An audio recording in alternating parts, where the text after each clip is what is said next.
Waheshimiwa mwakilishi wa katibu tawala wa mkoa, viongozi kutoka halmashauri mliokuwepo hapa, watendaji, wawakilishi wa mashirika mbalimbali, viongozi wa taasisi za umma na sekta binafsi, maafisa waandamizi, wataalamu, viongozi wa dini, wanahabari, mabalozi wa mazingira, naomba kutambua uwepo wao hapa. Mabibi na mabwana, ninawasalimu kwa salamu nzuri ya Jamhuri ya Muungano wa Tanzania. Kwanza kabla yote nichukue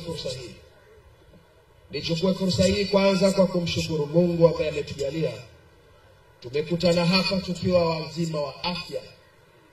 Lakini kubwa zaidi, Mungu ametujalia bado nchi yetu inaendelea kuwa na amani.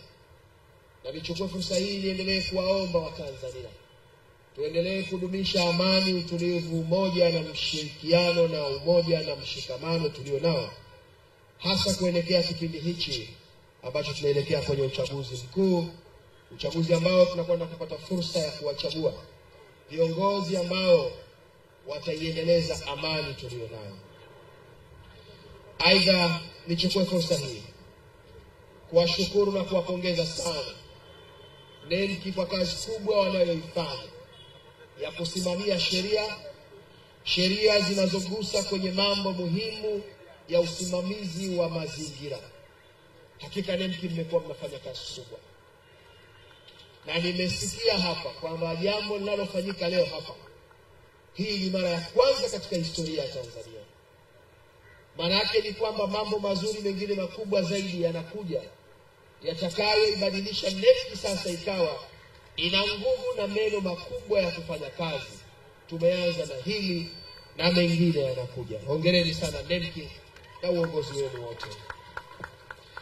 Aidha, nichukue fursa hii kumshukuru na kumpongeza sana Daktari Samia Suluhu Hassan, Rais wa Jamhuri ya Muungano wa Tanzania, kwa juhudi anazozifanya za kuimarisha hifadhi na usimamizi wa mazingira nchini. Kwani Mheshimiwa Rais amekuwa ndio kinara anayesimamia mazingira na anayewakilisha Tanzania nje na ndani ya Tanzania kwenye mambo muhimu yanayogusa kwenye mustakabali wa nchi yetu, hasa kwenye jambo lenye mnasaba na mazingira. Mheshimiwa Rais ameendelea kutoa miongozo mbalimbali katika kuhakikisha kuwa mazingira yanatunzwa na yanahifadhiwa. Aidha, Mheshimiwa Rais amekuwa akiongoza ujumbe wa Tanzania kwenye mikutano ya kimataifa katika jitihada za kuhakikisha changamoto za uchafuzi wa mazingira nchini zinapatiwa ufumbuzi, hasa swala zima la athari kubwa ya mabadiliko ya tabia nchi duniani. Aidha, Mheshimiwa Rais ameonyesha dhamira ya dhati na kwa vitendo kwenye usimamizi na uhifadhi wa mazingira, hasa kwenye suala la udhibiti wa taka mbalimbali ambazo imekuwa ni changamoto katika baadhi ya maeneo na katika mikoa ya Tanzania. Ndugu washiriki ama ndugu wananchi, nichukue fursa hii pia kuwapongeza wote mlioshiriki katika maadhimisho haya muhimu ya siku ya kimataifa ya kuondoa taka. Hakika ukubwa wa hadhira hii ni ishara tosha kuhusu masharti na utayari wa kuendelea na jukumu letu la uhifadhi wa mazingira nchini. Aidha, ni matarajio yangu kuwa maadhimisho haya yatachangia kwa kiasi kikubwa jitihada za serikali za kuimarisha hifadhi na usimamizi wa mazingira nchini. Aidha, hii ni ishara inayoonyesha kwamba kweli taka zipo na juhudi za serikali zinaendelea kuchukuliwa, na hii inaonyesha kwamba kweli Watanzania tumeshaamka na kufahamu kwamba kweli ndani ya taka, pamoja kwamba taka ni uchafu, lakini kuna fursa kubwa ambayo inaweza ikawanasua na ikawatoa Watanzania katika umaskini. Nilikuwa namsikiliza ndugu yangu Mpoto anasema leo amefahamu kwa mara ya kwanza kwamba taka ni fursa, na taka hizi zinakwenda kupunguza kwa kiasi kikubwa na kuondosha kabisa ikiwezekana changamoto ya ukosefu wa ajira kwa vijana wetu. Na ndio maana ukiangalia wengi wanaoshughulika na hili ni vijana ambao wameamua wajiajiri wao wenyewe kwenye jambo hili la taka, ili lengo na madhumuni waweze kujinasua. Hongereni sana vijana wa Kitanzania kwa mwamko huo. Aidha, napenda kuwashukuru waandaaji wa maonesho haya, hususan Baraza la Uhifadhi na Usimamizi wa Mazingira NEMC, kwa kushirikiana ofisi ya Makamu wa Rais kwa maandalizi mazuri na kuendelea na kuwa mstari wa mbele katika juhudi za kutunza na kuhifadhi mazingira yetu. Na ndio maana nilifika wakati nikasema, NEMC sasa kweli ni wa moto, mnafanya kazi kubwa na sisi tunaiona. MC hapa amekuwa akisema mara kwa mara kwamba Mheshimiwa mgeni rasmi, wewe sio mgeni katika taasisi ama tasnia hii ya mazingira. Nimekuwepo hapa muda mrefu, kabla sijakuwa mbunge nimekuwa najishughulisha na mazingira. Nimekuwa na wafahamu NEMC katika swala zima la usimamizi na ushurutishaji wa sheria, hasa sheria zinazogusa na zenye mnasaba na mambo ya mazingira. Hongereni sana NEMC, hongera sana mkurugenzi kwa kazi kubwa unayoifanya. Nasema haya kwa sababu huko nyuma nilikuwa nikiona mambo yalikuwa hayaendi vizuri, lakini sasa naona mambo yanakwenda vizuri. Na tunachokitaka, hatutaki NEMC kuendelea kujulikana kama NEMC. Tunataka mabadiliko. Mabadiliko haya tunayaona. Jambo la kuwepo siku maalum na sisi tukawa tunaadhimisha maadhimisho ya uwepo wa taka duniani, tunaungana na nchi nyingine kimataifa, ni jambo kubwa na la msingi sana. Na kwa sababu taka imekuwa ni changamoto, lakini taka sasa zimekuwa ni fursa. Nani atafahamu kwamba taka ni fursa? NEMC wameanza, naomba tuendeleze juhudi za NEMC. Hongereni sana NEMC kwa kazi kubwa na nzuri.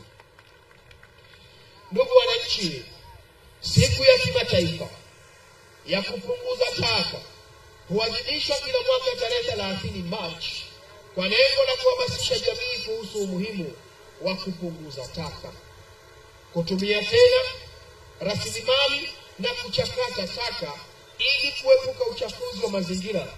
Na kauli mbiu ya mwaka huu ni kuwezesha taka sifuri kwenye sekta ya nguo na mitindo. Ndio maana tumefika wakati tumeona, na hapa nataka tufahamu kwamba hata zile vitambaa vidogo vidogo na vikato vidogo vidogo vinavyokatwa na wafundi wa macharahani na mafundi wengine wa makampuni, zinapotupwa bado hatujaitumia fursa. Taka zile zirejelezwe na zitekelezwe tena tuweze kuzitumia. Leo tumeona mikoba mizuri ya kina mama hapa ambayo wanaweza wakatumia na wakanunua tena kwa bei rahisi na maisha yakaendelea. Leo tumeona makaratasi, magazeti ambayo yanatupwa yametengenezwa pale. Leo tumeona vifuo vya nazi ambavyo nyumbani tunavitumia tunavitupa, lakini vinaweza vikatengeneza rasilimali nyingine au malighafi nyingine, zikaje zikatengenezwa vitu muhimu vikauzwa na watu wakajinasua na umaskini. Sasa kikubwa ni kwamba tuwezeshe taka sifuri kwenye sekta ya nguo na mitindo, ikiwa na lengo la kuhimiza matumizi endelevu ya bidhaa za nguo na kupunguza taka zitokanazo na sekta hii. Kwa upande wa Tanzania, kauli mbiu yetu ni kwamba taka ni fursa.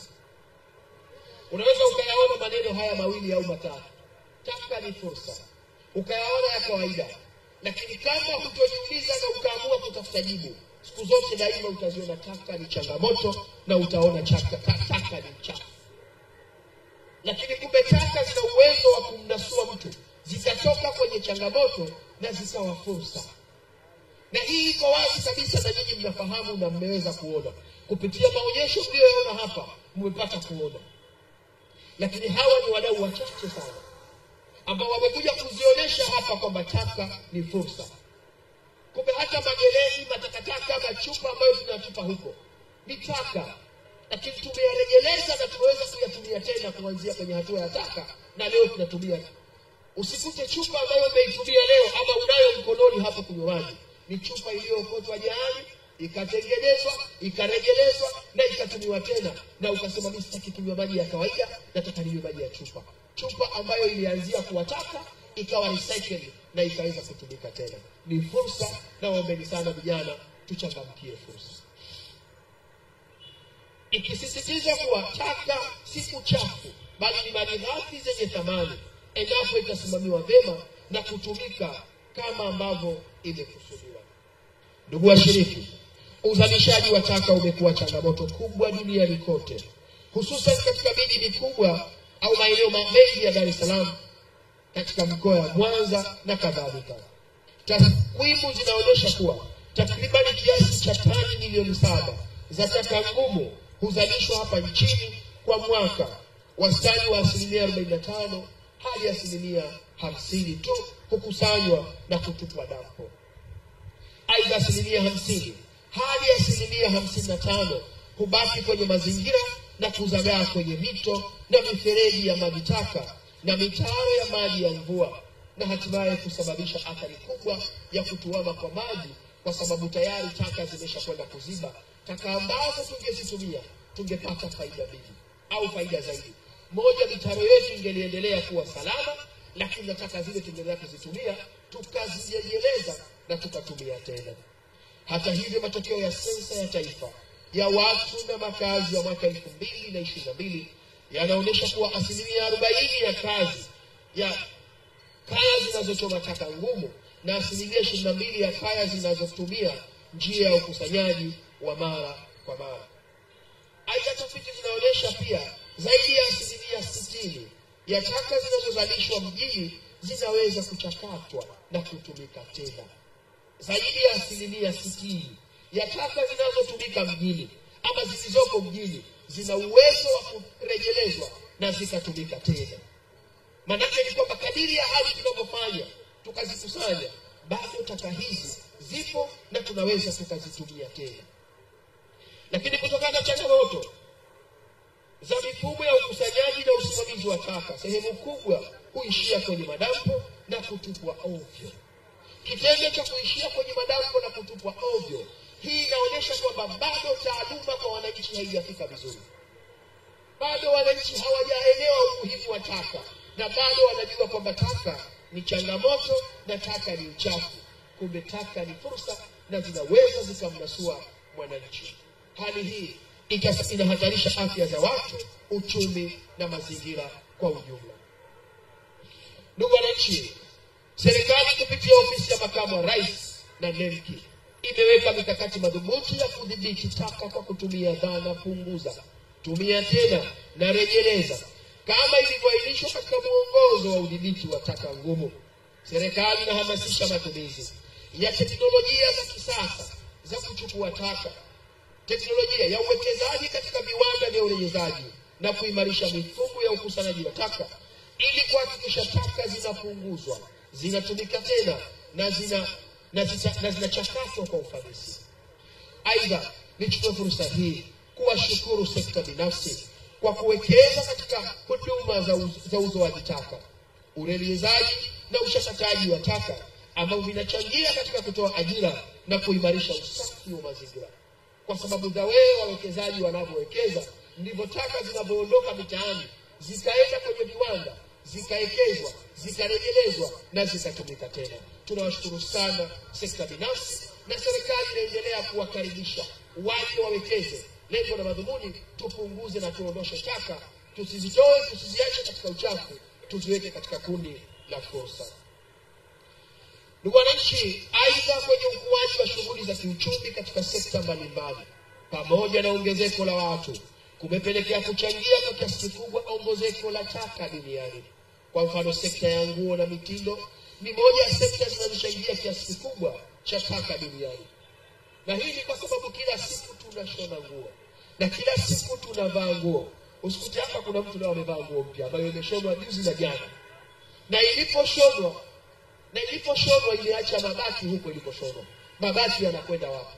Mabaki yatengenezwe, yarejelezwe, yatengeneze nguo nyingine. Na ndio maana tulipofika pale tumekuta nguo zina vitambaa tofauti, zina vitambaa vya rangi tofauti. Ni kwa sababu watu walichukua vitambaa tofauti, lengo na madhumuni waweze kurejeleza na kutumia tena. Aidha, sekta ya nguo na mitindo ni moja kati ya sekta zinazochangia kwa kiasi kikubwa taka duniani. Vazi la bei nafuu linachochea utamaduni wa kununua, kutupa nguo mara kwa mara, jambo ambalo linaongeza mzigo wa taka za vitambaa.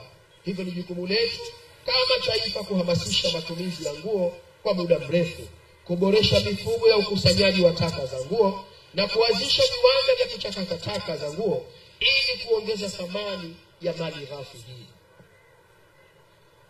Ndugu wananchi, serikali inatoa wito kwa wadau wote wakiwemo wazalishaji wa nguo, wasambazaji, wafanya biashara na wananchi kwa ujumla kushiriki katika juhudi hizi za kuwezesha taka sifuri kwenye sekta ya nguo.